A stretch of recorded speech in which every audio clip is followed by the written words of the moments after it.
Apple kompaniyasining asoschisi Steve Jobsning so'nggi so'zlari. U milliarder. 56 yoshida oshqozon rak kasalligi bilan vafot etgan. Sizlarga uning o'limi oldidan aytgan gaplarini havola etamiz. Tadbirkorlik olamida yuqori natijalarga erishdim.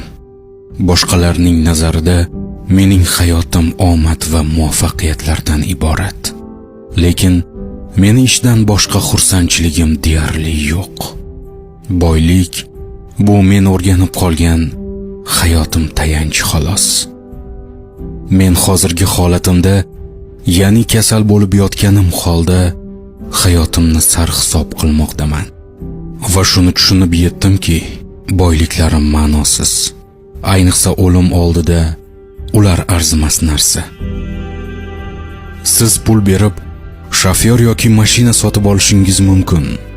Pul to'lab, nimadir ehtiyojingiz uchun sotib olishingiz mumkin, lekin kasallikning og'rig'ini boshqa odam his etishini sotib ola olmaysiz. Moddiy narsalarni sotib olish mumkin, lekin hayotni sotib olishlikning ilojisi yo'q. Yillar o'tib ulg'ayganimiz sari biz aqlli bo'la boshlaymiz. Qariganimizda tushunib yetamizki, $300 soat ham, $30 soat ham bir xil vaqtni ko'rsatadi. $3000 mashina ham, $30,000 mashina haydasak ham o'sha manzilga boramiz. Va yo'llar bir xil. Uyingiz 2 sotix bo'ladimi? 12 sotix bo'ladimi? Uyda hech kim yo'q bo'lsa, baribir yolg'izsiz. Sizning hayot mazmuningiz va baxtingiz dunyo matohlaridan tashkil topmagan.